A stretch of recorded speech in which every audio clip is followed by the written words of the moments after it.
बिस्मिल्लाहिर्रहमानिर्रहीम। Respectable dear viewers, अस्सलाम वालेकुम।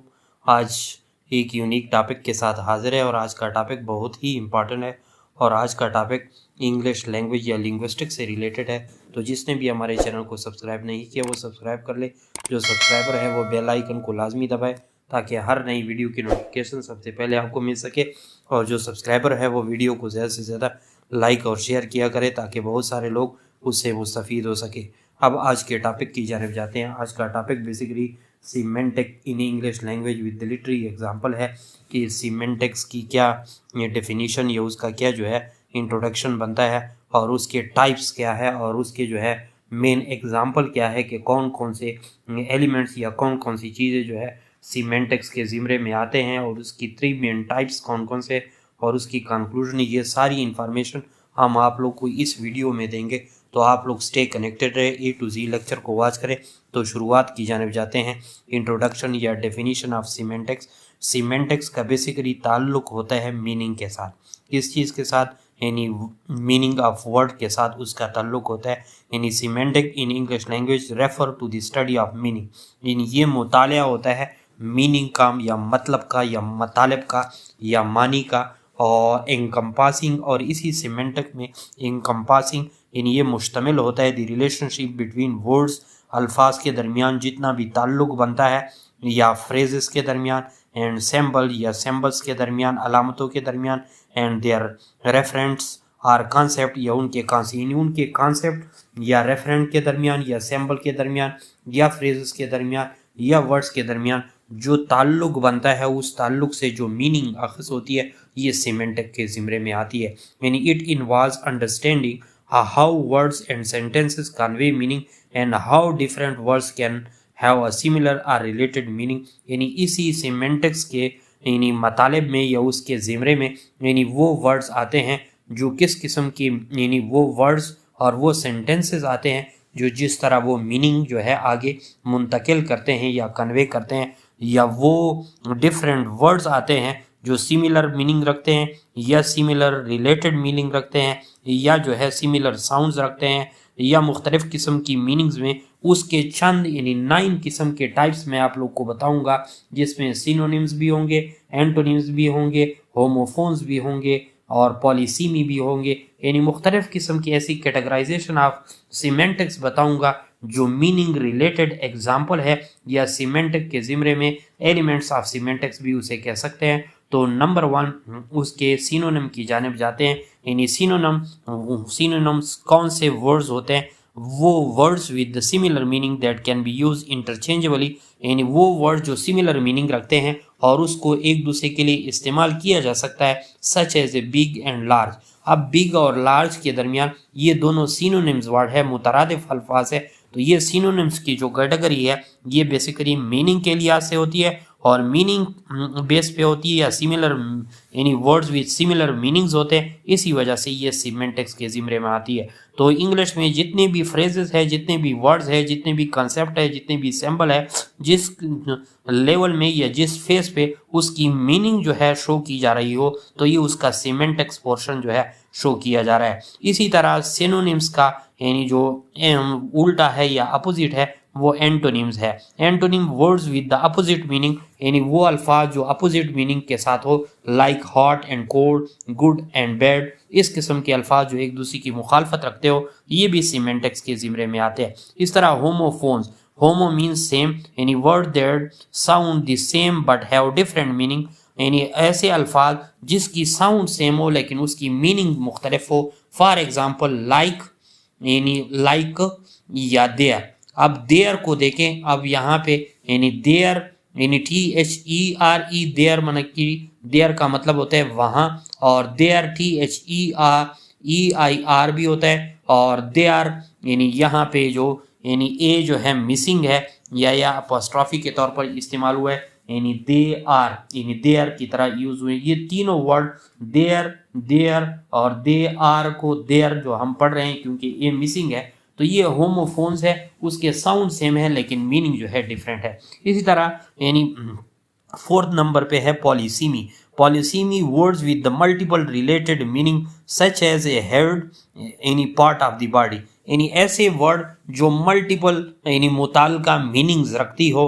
फॉर एग्जांपल हेड का यानी जो सर होता है यानी ये पार्ट ऑफ द बॉडी होता है, यहाँ पार्ट ऑफ द बॉडी के तौर पर उसको हेड कहा जाता है। और इसी तरह फिर लीडर ऑफ एन ऑर्गेनाइजेशन भी होता है, यानी वहाँ पे भी यानी वहाँ पे क्या होता है यानी यहाँ पे ऑर्गेनाइजेशन का सरबराह होता है और वहाँ पे जिस्म का एक उज़्व होता है। तो सेम मल्टीपल मीनिंग्स रखते हैं और यानी एक ही वर्ड्स होता है और वो जो है मुख्तलिफ किस्म की मीनिंग या मतलब देते हैं। तो ये पॉलीसीमी सिमेंटिक के ज़िम्मे में आता है। इसी तरह इसके सिमेंटिक से मज़ीद एलिमेंट्स या मज़ीद हाइपोनिमी और हाइपरनिमी। हाइपोनिमी कौन सी होती है सिमेंटिक्स के ज़िम्मे में और हाइपरनिमी क्या होती है? The relationship between a general term and more specific term. तो एक जनरल टर्म होता है जिसको हम क्या कहते हैं? हाइपरनीम कहते हैं, और एक स्पेसिफिक टर्म होता है जिसको हम हाइपोनीम कहते हैं। यानी the relationship between general term and more specific term is called यानी हाइपोनीमी या हाइपरनीमी। अब हाइपरनीम को आप लोग यानी जनरल टर्म भी कह सकते हैं और जो स्पेसिफिक टर्म होता है उसको हाइपोनीम कहते हैं। यानी फॉर एग्जांपल हाइपरनीम की जो यानी आप जनरल टर्म के तौर पर कैसे इस्तेमाल करेंगे? For example fruit, for example chair, इस किस्म के जो मतलब है इन ये जनरल हो गया। और इसी तरह जो एप्पल है वो हाइपोनीम है, इन एप्पल में फिर वो खास यानी वो क्या हो जाता है? स्पेसिफिक टर्म हो जाते हैं या स्पेसिफिक टर्म हो जाता है। और इस तरह टेबलेट में यानी चेयर में अगर आप फिर हाइपोनीम इस्तेमाल करते हैं तो हाइपोनीम फिर क्या हो जाएगा? ऑफिस चेयर या टेबलेट चेयर, यानी जो भी आपको स्पेसिफाइड लगता हो। इसी तरह यानी 6 नंबर पे है मेटोनिमी। मेटोनिमी क्या होती है? Referring to something by mentioning a related concept such as using a crown to refer to a monarch. यानी बाज ऐसे अल्फाज होते हैं जिससे हम मुताल्लिका मीनिंग असल अखज़ कर लेते हैं या किसी ख़ास ओहदे की तरफ इशारा रेफर कर लेता है हमें। यानी फॉर एग्जांपल जब हम क्राउन की बात कर लेते हैं यानी ताज की बात कर लेते हैं तो इससे हमारा दिमाग जो है रेफर हो जाता है मोनार्की की जानिब या बादशाह या मोनार्क की जानिब, क्योंकि बादशाह के सर पे यानी ताज होता है। इसी वजह फिर हमें बादशाह जो है यानी जहन में आ जाता है। इस तरह 7 नंबर पे मेटाफर। मेटाफर भी अ फिगर ऑफ स्पीच है that implies a comparison between two unrelated या डिसिमिलर थिंग्स के दरमियान।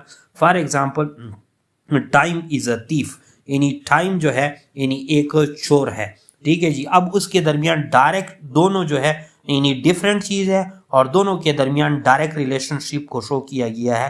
यानी टाइम जो है एक चोर है, यानी चोर का मतलब ये यहाँ पे ये मतलब दे रहा है कि जिस तरह टाइम यानी इंसान से जो है चोरी छुप के जो है गुजर जाता है, इसी तरह थीफ भी आपसे क्या कर लेता है यानी इसी तरह आपसे कोई ना कोई चीज़ यानी मिस कर लेता है। या मेटाफर की दूसरी example my son is line. अब लाइन जो है मशहूर है कि वो ब्रेव होता है, करेजियस होता है। अब अगर उसका सन जो है यानी अगर लाइन जो है बहादुर है तो उसका जो बेटा जो है वो भी बहादुर होगा। यानी माय सन इज लाइन, तो इसका मतलब ये है कि वो डायरेक्ट कंपैरिजन है दो चीज़ों के दरमियान। तो ये मेटाफर और इस किस्म की मीनिंग जो है फिगर ऑफ स्पीच के ज़िम्मे में और सिमेंटिक के ज़िम्मे में आती है। इसी तरह जो 8 नंबर की ईडियम्स होते हैं, ईडियम्स वो फ्रेजेस या वो एक्सप्रेशन होते हैं जो फिगरेटिव मीनिंग डिफरेंट होती है फ्रॉम देयर लिटरेरी इंटरप्रिटेशन। यानी जो अल्फाज उसके अंदर इस्तेमाल होते हैं वही अल्फाज की मीनिंग से उसका जो फिगरेटिव या मेटाफोरिकल मेथड या उसका जो सजेस्टिव या इम्प्लाइज मीनिंग जो है वो डिफरेंट होता है। Such as raining cats and dogs, यानी कुत्तों और बिल्लियों की बारिश हो रही है तो ये उसका लफ्जी तर्जमा गलत हो जाएगा, अगरचे इसका मतलब रेनिंग यानी कैट्स एंड डॉग्स से मुराद मूसलाधार बारिश हो रही है।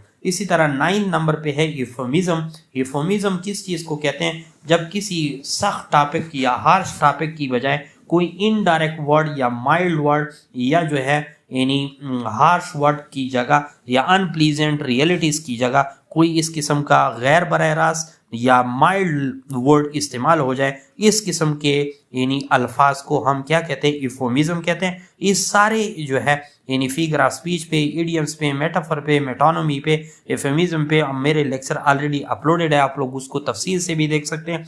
तो एफेमिज्म यानी किसी भी हार्श वर्ड की जगह कोई यानी नरम अल्फाज इस्तेमाल करना। फॉर एग्जाम्पल किसी की डेथ के लिए जो हम डाइड इस्तेमाल कर लेते हैं, उसकी जगह अगर पास्ट अवे का वर्ड इस्तेमाल किया जाए तो ये थोड़ा नरम लगता है, थोड़ा जो है इनडायरेक्ट लगता है कि वो गुजर गया या थोड़ा दूर चला गया है। तो इसका मतलब भी ही डाइड होता है, और डाइड थोड़ा सख्त वर्ड है, यानी डायरेक्ट यानी हार्श वर्ड है या अनप्लीजेंट रियलिटी है। इसी वजह से इस किस्म के जो मीनिंग्स के मैंने मुख्तलिफ तरीके और एलिमेंट्स बताए, ये सारे सीमेंटिक्स के ज़िम्मे में आते हैं।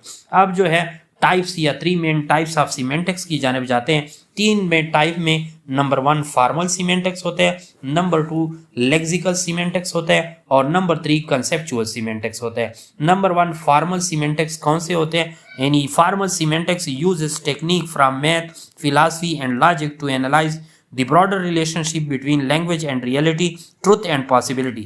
यानी इस फार्मल को हम यानी स्टैंडर्ड सीमेंटिक्स भी कहते हैं, और इसके अंदर यानी या तो सच्चाई और इम्कान के दरमियान या फिर रियलिटी हकीकत और लैंग्वेज के दरमियान रिलेशनशिप को ब्रॉडर अंदाज से एनालाइज करने के लिए जो यानी जो मीनिंग इस्तेमाल होते हैं वो फार्मल या सीमेंटिक्स इस्तेमाल होते हैं। अमूमन जो मैथ में हम इस्तेमाल करते हैं, जो फिलासफी में या जो लॉजिक में हम इस्तेमाल करते हैं, has your teacher ever asked you to use an if then question, यानी जो इफ और देन वाले जो क्वेश्चन है, यानी जहाँ पे इफ आ जाता है तो इसका मतलब ये है कि आगे यानी या देन आ जाए, जो मैथ में अमूमन आप लोग यूटिलाइज करते हैं। It breaks apart lines of information to detect the underline meaning और कॉन्सिक्वेंस ऑफ द इवेंट। तो इसका मतलब ये होता है कि उन लाइंस के अंदर इंफॉर्मेशन को वो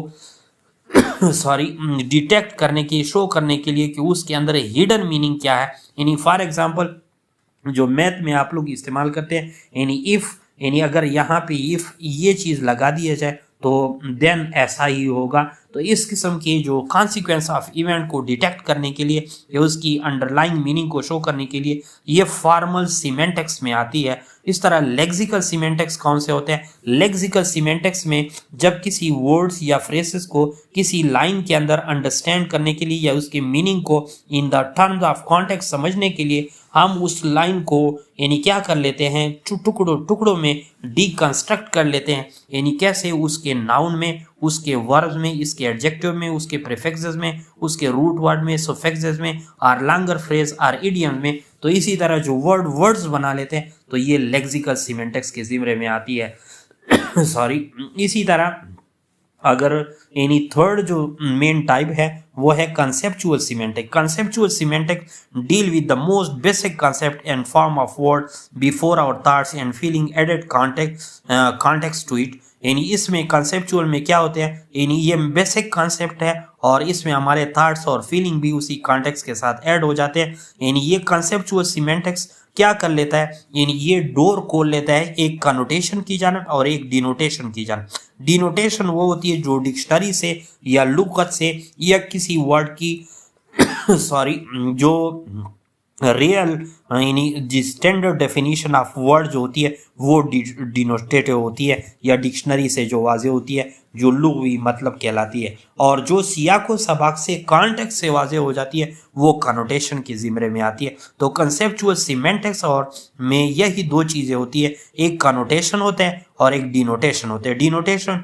which is derived from dictionary and connotation which is derived from context. और इसी तरह कंक्लूजन जो है यानी understanding these nuances in meaning, इस नए नए नुएंसेस या नए नए तजर्बात, नए नए इनोवेशन को मीनिंग के अंदर समझने में is crucial for effective communication. और ये काफ़ी मौसर कम्युनिकेशन के लिए and comprehension in English language के लिए या इंग्लिश लैंग्वेज को समझने के लिए इसका काफ़ी बहुत बड़ा या अहम रोल है। और इसी वजह से ये सीमेंटिक्स के 3 टाइप्स की वजह से, और सीमेंटिक बेसिकली यानी मीनिंग से रिलेटेड होता है। नीचे जो है professor Syed Ishfaq Ahmad Shah hybrid English learning app है, आप लोग हमारे चैनल को सब्सक्राइब भी कर सकते हैं और हमारे फेसबुक पेज को लाइक एंड फॉलो भी कर सकते हैं।